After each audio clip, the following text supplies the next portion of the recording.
le calmar géant. On va envoyer des caméras là-bas où peu d'humains sont jamais allés. Vous pensiez que l'océan profond n'était que de l'eau sombre et des poissons bizarres? Réfléchis encore. Là-dessous se trouvent des villes anciennes, des créatures que personne ne croyait exister, et des forces naturelles qui pourraient geler la vie en quelques secondes. D'un doigt glacé de la mort à un calmar avec des yeux de la taille d'assiette, c'est le genre de choses qui inspire cauchemar et émerveillement. Mais crois-moi, tu seras choqué en voyant ce qui t'attend à la fin. Numéro 20. Le doigt gelé de la mort. Vous avez déjà entendu parler du doigt gelé de la mort? Ça semble faux, mais c'est réel. Connue sous le nom de brinicle, cette formation de glace peut geler les créatures au contact.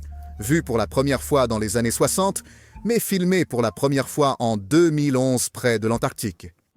Ils ont dû nager sous la glace, installer leurs grandes et lourdes caméras et ensuite filmer ceci, une brinicole. C'est une colonne lourde de saumure plus froide que l'eau qui descend jusqu'au fond de l'océan et gèle tout autour. Voici comment ça fonctionne. Lorsque la glace de mer se forme, elle libère de l'eau très salée et très froide. Cette eau dense plonge vers le bas, gelant tout autour d'elle, créant un tube glacé qui atteint le fond marin. Et j'étais vraiment fascinée. Il disait là qu'il y avait des formations de glace qui descendaient de la glace de surface remarquablement vite, mais personne n'avait vraiment vu leur croissance. Une fois qu'ils touchent le fond, les étoiles de mer et les oursins sont congelés instantanément. Les images de la BBC montrent cet effet saisissant en action. Certains tabloïds l'ont surnommé « l'e-cycle de mort sous-marin », alimentant des mythes sur des forces extraterrestres. Mais non, c'est un processus naturel. En 2023, des scientifiques de Columbia et Lawrence Livermore ont créé des modèles informatiques de croissance de brinicles. Andrew Turber de Oregon State a qualifié les brinicles de « incroyablement délicats, mais mortels pour la petite vie marine ». Un piège mortel naturel au ralenti. Rare, mais fascinant. En parlant de pièges mortels, ce que vous verrez ensuite porte l'effrayant à un tout autre niveau. Numéro 19. Calmar colossal. Le 9 mars 2025, des scientifiques à bord du navire de recherche Falkor aussi ont envoyé un sous-marin robotique nommé Sebastian à environ 2000 pieds de profondeur. Soudainement, les lumières du robot ont aperçu quelque chose qui dérivait. Un petit calmar d'un pied de long. Ce n'était pas un calmar ordinaire, c'était un jeune calmar colossal, Mesonicoteotis hamiltoni. Avant cela, nous n'avions vu que des morts échoués sur le rivage ou dans l'estomac des baleines. Il nageait librement.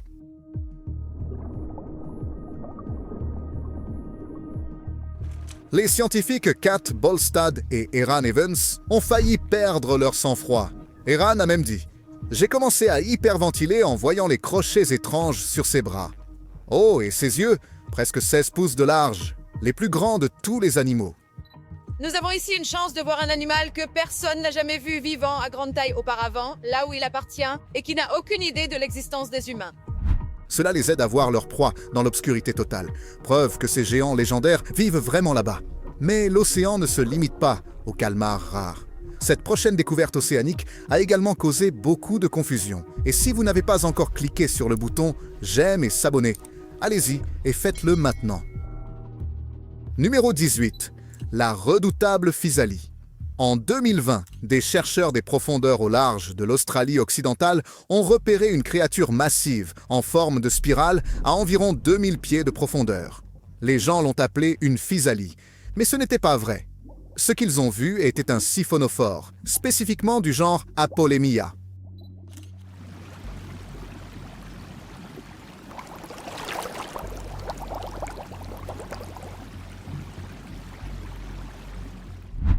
Les vraies physalies portugaises flottent à la surface, avec des voiles remplies de gaz et des tentacules venimeux, pouvant atteindre 30 mètres de long. Elles piquent douloureusement et peuvent même causer des blessures durables. Mais ce siphonophore des profondeurs était une toute autre créature, un organisme colonial énorme, constitué de parties spécialisées. Ce n'était pas en train de flotter, mais dérivant gracieusement dans les profondeurs. La confusion s'est rapidement propagée en ligne, mélangeant faits et mythes. Certains ont même prétendu que cette créature des profondeurs était une gigantesque caravelle. Non, bien que proche, ce n'était pas l'espèce de surface classique, Physalia physalis. La spirale des grands fonds était une découverte rare et impressionnante, nous rappelant qu'il y a des branches entières de la vie là-bas que nous comprenons à peine. Pas une méduse mortelle, mais quelque chose tout aussi étrange. Mais attendez, si vous pensez que les structures sous-marines ne sont que des tas de roches simples, détrompez-vous. Numéro 17, l'Atlantide perdue du Japon. En 1986, le plongeur japonais Kiyachiro Aratake a fait une découverte incroyable près de l'île de Yonaguni. Son nom est Monsieur Aratake et c'est lui qui a découvert cette structure en premier. Et en effet, à sa manière, il est quelque chose comme une légende locale de la plongée. Sous 25 mètres d'eau, il a trouvé une immense formation rocheuse, en escalier qui ressemblait à une pyramide engloutie. Le site était énorme, mesurant 50 mètres de long, 24 mètres de large et s'élevant à 25 mètres de haut. C'est devenu connu comme l'Atlantide du Japon. Le géologue Masaaki Kimura croyait qu'elle pourrait avoir plus de 10 000 ans, construite lorsque le niveau de la mer était plus bas. Il a suggéré que des anciens l'ont construite et peut-être l'ont liée au continent mythique de Mu. À des milliers de kilomètres d'ici, au large des côtes du Japon, certains pensent avoir trouvé des preuves d'un autre royaume perdu. Mais les sceptiques, comme Robert Schoch, ont soutenu que la formation est simplement du grès naturel, façonné par des tremblements de terre et l'érosion. Ils ont dit que les angles vifs et les marches se produisent naturellement dans les zones sismiques. Flint Dibble a qualifié cela de totalement naturel. Pourtant, être sous l'eau, entouré de ces marches d'aspect parfait, eh bien, il est difficile de ne pas se demander, une civilisation perdue ou l'œuvre étrange de la nature? La vérité fait encore l'objet de vifs débats aujourd'hui. Et en parlant de créatures étranges, parlons d'un poulet flottant. Numéro 16. Concombre de mer sans tête. Le concombre de mer sans tête, ou Enypniaste zeximia, est l'un des animaux marins les plus étranges qui existent. C'est un autre? Le poulet sans tête. Quoi? Oui, c'est un... Alors ça, c'est le poulet. Connu depuis 1882 mais rarement vu vivant jusqu'en 2017, une caméra sous-marine dans le golfe du Mexique l'a finalement capturé, révélant un corps rose transparent qui brille doucement lorsqu'il est dérangé. Puis, en 2018, des chercheurs australiens en ont filmé un autre près de l'Antarctique à près de 2 miles de profondeur. Contrairement au concombre de mer typique qui rampe le long du fond marin, celui-ci nage. Il utilise de petites nageoires palmées pour pagayer gracieusement, flottant juste au-dessus du fond de l'océan. Le surnom de monstre de poulet sans tête est resté parce que, il ressemble exactement à un poulet plumé, dérivant dans l'espace. D'accord, il y a quelque chose d'étrange dans l'eau de l'océan Antarctique. Et les chercheurs l'appellent un monstre de poulet sans tête. On l'appelle aussi danseur espagnol, en raison de son mouvement ondulant. Ces créatures vivent partout dans le monde, entre 1600 pieds et près de 20 000 pieds de profondeur. Bien que nous en ayons filmé quelques-uns, il y a encore tant de choses que nous ignorons, preuve que les profondeurs marines sont pleines de surprises. Et si vous trouvez cela étrange, que diriez-vous des poissons invisibles? Numéro 15. Poisson transparent leptocéphale. Les leptocéphales sont les larves transparentes des anguilles. Pendant des décennies, ils ont intrigué les scientifiques. En 1904, Johannes Schmidt en a capturé un près des îles Féroé, lançant des mythes sauvages sur ces créatures translucides. Certains pensaient qu'ils poussaient sur le fond de l'océan ou naissaient de bonbons de roche. Ce n'est qu'en 1893 que le zoologiste français Yves Delage a prouvé qu'il s'agissait de bébés anguilles. Des études ultérieures, par Giovanni Grassi et des chercheurs modernes, ont confirmé que les leptocéphales vivent en pleine mer, pas sur le fond marin. En fait, ils migrent quotidiennement verticalement dans la colonne d'eau, restant entre 30 et 330 mètres de profondeur. En 2020, NOAA a même trouvé des leptocéphales rares, avec des taches oranges, vivant à plus de 1500 mètres de profondeur. Mais malgré leur apparence fantomatique, ce ne sont pas des créatures mythiques du fond. Ce sont simplement des bébés anguilles, adaptés à une vie transparente et flottante dans la zone crépusculaire de l'océan. Encore un exemple de la manière dont les faits éclipsent souvent les mythes océaniques les plus fous. Et maintenant, l'un des mystères les plus célèbres de l'océan. Numéro 14. Le bloop. Au cours de l'été 1997, des microphones de la NOAA ont capté un mystérieux bruit tonitruant dans le Pacifique Sud, si fort qu'il a été enregistré par des capteurs à plus de 3000 miles de distance. Ils l'ont appelé le bloop. L'intensité sonore croissante n'avait pas de source évidente et était plus forte que celle de n'importe quel animal connu. Christopher Fox du NOAA a même plaisanté en disant qu'elle pourrait provenir d'une créature plus puissante que n'importe quel animal sur Terre. Les théories ont explosé en ligne. Des calmars gigantesques, des sous-marins secrets, même le Cthulhu de Lovecraft. Pendant des années, personne ne connaissait la vérité. Puis, en 2012, la NOAA a relié le bruit au tremblement de glace, d'énormes icebergs se fissurant près de l'Antarctique. Le sismologue Robert Dziak a confirmé la correspondance. Le bloop était le son des icebergs qui se fracturent, pas des monstres. Aujourd'hui, il prouve à quel point les profondeurs de la mer stimulent facilement notre imagination et comment les forces de la nature peuvent imiter même les mythes les plus terrifiants. Mais parfois, ce que nous découvrons sous l'eau est bien trop humain. Numéro 13, la flotte de la Seconde Guerre mondiale du lagon de Chuuk, Micronésie. En 1969, le légendaire explorateur Jacques Cousteau a filmé l'un des cimetières marins les plus mystérieux, le lagon de Chuuk, en Micronésie. Pendant la Seconde Guerre mondiale, ce lagon abritait une flotte japonaise importante. Mais les 17 et 18 février 1944, les États-Unis ont lancé l'opération Hailstone, coulant plus de 40 navires japonais et détruisant 250 avions. Le lagon est devenu connu comme le Pearl Harbor japonais. Le documentaire de Cousteau a révélé des épaves spectrales parfaitement conservées dans les eaux calmes du lagon. Depuis lors, les plongeurs ont exploré plus de 50 épaves majeures, des cargos géants, des pétroliers et des navires de guerre maintenant grouillants de vie marine. Il y a eu une différence entre les navires, par exemple un pétrolier, un cargo et un navire de guerre, et puis les avions étaient très bien. En 2018, Project Recover a utilisé le sonar pour localiser 3 avions américains perdus, apportant une clôture aux familles après des décennies. La biologiste marine Becky Kagan-Schott a qualifié la plongée ici de « comme entrer dans une capsule temporelle ». Des mythes tourbillonnent autour du lagon. Des histoires de navires maudits et d'une île engloutie nommée Wanap. Mais les experts confirment que le lagon de Chuuk est un musée sous-marin tragique mais réel. Et encore, l'océan cache des secrets encore plus anciens, des villes entières perdues sous les vagues. Numéro 12, Tonis Héracléon. En l'an 2000, l'archéologue sous-marin français Franck Godiot a fait une découverte stupéfiante, l'ancienne ville portuaire égyptienne de Tonis Héracléon, longtemps considérée comme mythique, utilisant des sonars et des magnétomètres au large de la baie d'Aboukir, Égypte. Ce sont les secrets de l'Égypte ancienne qui, pendant des milliers d'années, ont reposé sous la Méditerranée. Les trésors appartiennent à 2 villes englouties qui étaient considérées comme des mythes. Son équipe a découvert d'énormes statues, des navires coulés et des ruines de temples massifs sous le fond marin. La ville a sombré vers l'encens avant Jésus-Christ après un tremblement de terre et la montée des eaux.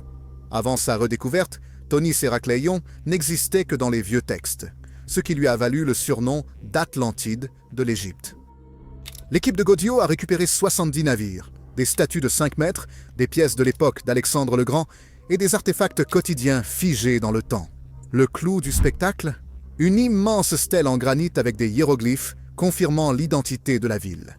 Des mythes concernant des malédictions ou une implication extraterrestre se sont rapidement répandus en ligne. Mais les experts ont expliqué que le naufrage était dû à des forces naturelles.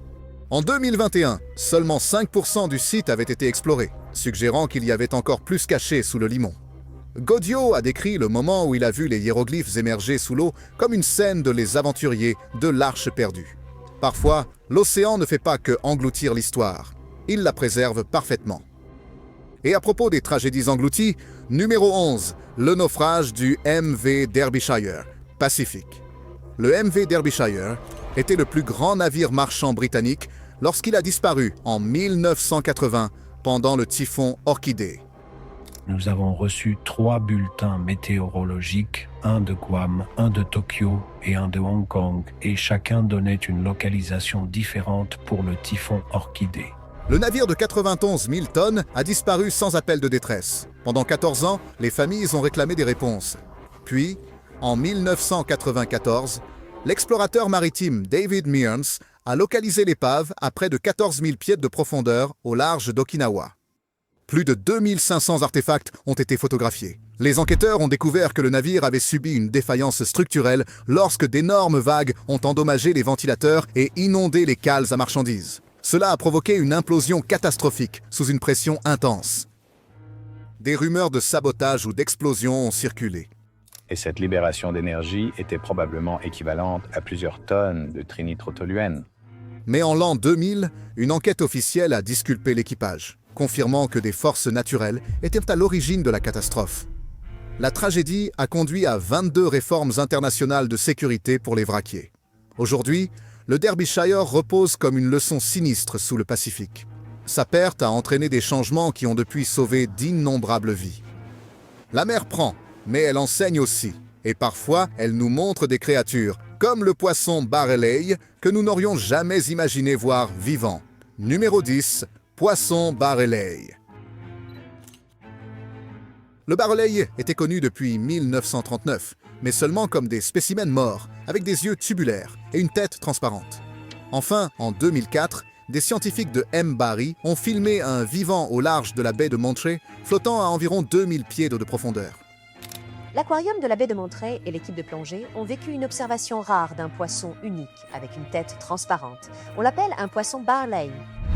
Les yeux verts et lumineux du poisson perçaient à travers sa tête claire en forme de dôme, fixée vers le haut pour repérer une proie. Puis, en 2008, les scientifiques ont révélé qu'ils pouvaient faire pivoter ses yeux vers le bas, idéal pour chasser. Les mythes l'ont rapidement qualifié de poisson extraterrestre ou de monstre à tête de verre. Je n'en revenais pas. J'étais comme, pas possible qu'on voit ça. Tu sais, il n'y a rien là-bas qui ressemble à cet animal. Mais ce design étrange permet au poisson barrel de repérer les silhouettes faibles de ses proies tout en restant protégé sous les tentacules des méduses. Il vole même de la nourriture aux siphonophores. Bruce Robinson de Mbari a noté qu'ils ne l'ont repéré que 9 fois en plus de 5000 plongées profondes, prouvant à quel point cette créature est insaisissable. Parfois, la réalité dépasse vraiment la fiction. Et si vous trouvez qu'un poisson avec des yeux qui tournent est étrange, attendez de voir un calmar qui marche. Numéro 9. Calmar Big Fin. En septembre 2024, des scientifiques ont descendu une caméra à près de 11 000 pieds dans la fosse des Tonga. Là, ils ont capturé les premières images d'un calmar Big Fin marchant le long du fond marin. Alors, ils avaient une caméra sur cette plateforme pétrolière et ils ont repéré cette chose avec ses appendices incroyablement longs. Son corps flottait tandis que ses tentacules de plus de 13 pieds de long touchaient doucement le sol, comme des jambes effilées. Regarde ça. Oh, wow, ouais, c'est différent. Je pensais que ce n'est pas ce à quoi je pensais que tu parlais. Regarde la longueur de ces... Comment appelles-tu ces trucs qui pendent de là? Qu'est-ce que tu appelles ces choses? Les tentacules? Les jambes? Jusqu'à présent, les observations de calmars à grandes nageoires étaient principalement des images granuleuses et éloignées, rien de clair. Et les mythes? Oh, ils se sont répandus rapidement. Certains affirmaient que les grandes nageoires atteignent 8 mètres ou glissaient sur le fond marin comme des araignées. Réalité? Étrange. La marche du calmar était lente, délibérée, presque gracieuse. Les grandes nageoires vivent dans les parties les plus froides et les plus sombres de l'océan, parfois à plus de 20 000 pieds de profondeur. Personne n'a jamais capturé un adulte en pleine croissance, et la plupart des observations concernent des juvéniles. Ces images ont offert aux scientifiques leur aperçu le plus clair à ce jour de la manière dont ces créatures insaisissables se comportent. Plutôt que de nager librement, les grandes nageoires explorent parfois le fond de la mer de cette manière, probablement à la recherche de nourriture. Et les profondeurs ne contiennent pas seulement des créatures étranges, elles cachent aussi des histoires humaines anciennes. Numéro 8. La cité perdue d'Atlit Yam. En 1984, l'archéologue marin Ehud Galili explorait le fond marin au large d'Atlit, Israël. À seulement quelques centaines de mètres de la côte, à environ 8 à 12 mètres de profondeur, il a repéré quelque chose qui ne semblait pas à sa place. Des murs, des pierres, des structures. La datation au carbone des restes végétaux a confirmé que cet endroit datait de 6900 à 6300 avant notre ère. C'était l'ère du néolithique pré-céramique B. Les plongeurs ont découvert un puits de pierre, des maisons rectangulaires, des foyers et 7 énormes mégalithes, pesant chacun 600 kg, entourant une source sacrée. Autour de la structure, nous avons d'énormes dalles pesant quelques centaines de kilogrammes chacune, et sur elles, il y a des dizaines de marques de cap. À l'intérieur, il y avait des haches, des faucilles, des crochets, des graines de blé et de figues, et même 6000 arêtes de poissons. Athletiam est comme un chaînon manquant en termes de nous montrer comment certains groupes auraient effectué cette transition d'une vie strictement de chasseurs-cueilleurs à une agriculture sédentaire. Mais voici le point culminant. 90 tombes humaines, y compris les plus anciens cas connus de tuberculose, et des squelettes avec des dommages aux oreilles, des blessures de plongée dues à l'eau froide. Pourquoi a-t-il disparu?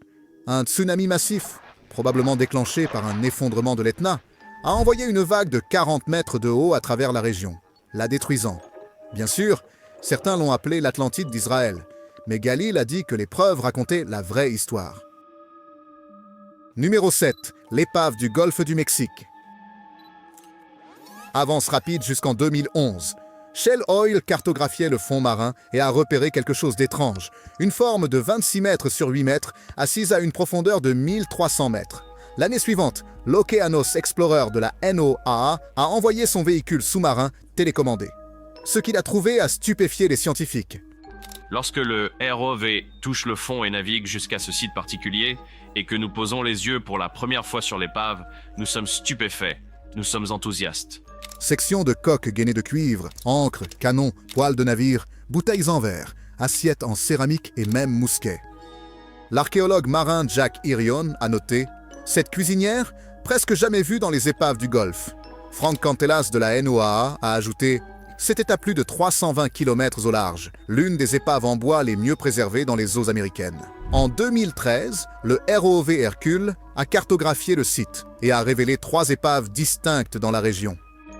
L'identité du navire est restée inconnue, mais sa cargaison suggérait qu'il avait joué un rôle dans la guerre de 1812 ou le commerce du Golfe au début du 19e siècle. Parce que ce que nous voyons est un navire largement attaqué, presque à 1 km de profondeur dans le golfe du Mexique, et c'était tout simplement époustouflant. Et voici pourquoi il était encore intact. Le revêtement en cuivre et le sédiment profond l'ont préservé comme une capsule temporelle. Numéro 6, cathédrale de corail des îles Salomon. Maintenant, pour quelque chose de vivant. En octobre 2024, l'équipe de Pristine Seas de National Geographic, dirigée par Manu Sanfélix, plongeait au large de l'île de Malaulalo. Ils ont aperçu ce qui ressemblait à une épave. Faux. C'était un corail vivant, Pavona clavus. Il était énorme, 34 mètres de long, 32 mètres de large, presque 5 mètres de haut. Circonférence, 600 pieds. D'après les taux de croissance du corail, il avait au moins 300 ans, voire 500, remontant aux années 1600. Et il était composé de près d'1 milliard de polypes individuels, mais c'était un seul organisme vivant. Henrik Sala a dit le mieux. Juste quand nous pensons qu'il n'y a plus rien à découvrir, nous trouvons cela. Manu Sanfélix a qualifié le moment d'émotionnel, respect pour un corail qui avait survécu des siècles. Certains disaient qu'on pouvait le voir depuis l'espace, et avec sa taille, il n'avait peut-être pas tort. Numéro 5, requin-baleine. Loin sous la surface, la vie s'est terminée et a recommencé. Il y a environ 10 ans, des scientifiques ont observé pour la première fois une carcasse de requin-baleine sombrant à environ 1000 mètres de profondeur. Elle a attiré une foule unique. Des lycodes sont arrivés les premiers, s'enfonçant dans le cartilage tendre. Étrangement, les vers Osedax, qui mangent habituellement les os, étaient absents. Le cartilage du requin manquait de la structure et des graisses dont ils avaient besoin. À la place, un nouveau type d'écosystème s'est formé, des charognards festoyant sur ce géant, recyclant ses nutriments. Bien sûr, des histoires sauvages sont apparues, de gigantesques monstres marins, des prédateurs secrets. Mais les scientifiques ont clairement indiqué qu'il s'agissait d'un événement naturel, rare mais parfaitement normal, et cela a révélé quelque chose de crucial. Même les requins massifs deviennent la fondation de la vie en haute mer. Numéro 4, Xicheng, ou la cité du lion. Maintenant, direction la Chine. En 1959, le gouvernement a construit le barrage de la rivière Xinan, inondant une vallée et créant le lac Qiandao. Disparu sous les vagues, Xicheng, la ville du lion. Fondée en l'an 621 après Jésus-Christ, pendant la dynastie Tang, la ville de Xicheng possédait 5 portes, 265 arches, des lions, des dragons et des phénix sculptés. Elle a prospéré pendant plus de 1000 ans. 300 000 personnes ont été relogées. La ville a sombré sous 26 à 40 mètres d'eau et a été largement oubliée. En 2001, des plongeurs l'ont redécouvert. Ce qu'ils ont trouvé était incroyable. Murs, sculptures, même des poutres en bois parfaitement conservées. De l'eau propre, pas de soleil, pas de courant, cela avait créé un coffre-fort naturel. Certains l'appelaient l'Atlantide de la Chine. Mais voici la vérité, ce n'était pas un mythe. C'était une inondation planifiée enregistrée dans l'histoire. La préservation, c'était le rôle de la nature dans l'histoire. Numéro 3, Méduse boîte. La mort d'un garçon de 17 ans à cause d'une piqûre de méduse boîte près de Bamaga au Cap York a laissé une communauté en deuil et a soulevé des questions sur la possibilité de faire plus pour prévenir ces incidents tragiques. Les méduses boîtes étaient censées se cacher dans les eaux chaudes et peu profondes, n'est-ce pas? Eh bien, en 2015, des chercheurs du programme de recherche marine de Kimberley, en Australie, ont brisé cette idée. En utilisant des caméras vidéo remorquées et des traîneaux de fond, l'équipe a enregistré 64 méduses Chironex vivant entre 39 et 56 mètres de profondeur près des récifs du nord-ouest de l'Australie. C'était bien plus profond que personne ne l'avait prévu. En une seule remorque de 1500 mètres, ils en avaient repéré des dizaines. Ne dérivant plus près de la surface, ces méduses chassaient activement près du fond marin, probablement à la poursuite de petits poissons et crustacés. Tu sais, la méduse boîte est l'animal le plus venimeux du monde. Cela montre déjà que nous avons affaire à une espèce terriblement dangereuse. Bien sûr, les mythes se répandent. Les méduses boîtes se cachaient-elles secrètement là où les plongeurs n'osaient pas aller? Mais les scientifiques ont rapidement réfuté cela. C'était simplement un nouveau comportement, pas une menace cachée. Cela a tout de même changé la donne. Ces méduses mortelles n'étaient plus limitées aux eaux ensoleillées. Elles avaient de l'ampleur. Et cela a rendu les rencontres avec eux un peu plus imprévisibles. Numéro 2, la baudroie abyssale. En novembre 2014, l'Institut de recherche de l'aquarium de la baie de Monterey a envoyé son ROV dans le canyon de Monterey. À environ 600 mètres de profondeur, les caméras ont repéré quelque chose tout droit sorti d'un cauchemar, une baudroie noire. Finalement, ce soir, des chercheurs marins cherchaient des requins l'autre jour au large des îles Canaries quand ils ont trouvé quelque chose d'assez inattendu. Des mâchoires larges, une peau semi-transparente et cet appât lumineux effrayant, tout cela a été enregistré en vidéo. Mais ce n'était pas la première surprise avec le poisson pêcheur. En 2004, Mbari avait filmé une autre espèce, Shonacops coloratus, à 2600 mètres. Celle-ci ne dérivait pas. Elle marchait sur le fond marin en utilisant des membres ressemblant à des nageoires. Les scientifiques n'avaient jamais vu cela auparavant. Les mythes adoraient ces images, poissons extraterrestres, monstres des profondeurs. Mais des chercheurs comme Bruce Robison et Lonnie Lundsten ont souligné qu'il s'agissait simplement de prédateurs naturels, parfaitement adaptés à une vie dans l'obscurité totale. Robison avait qualifié la vidéo de « effrayant mais scientifique ».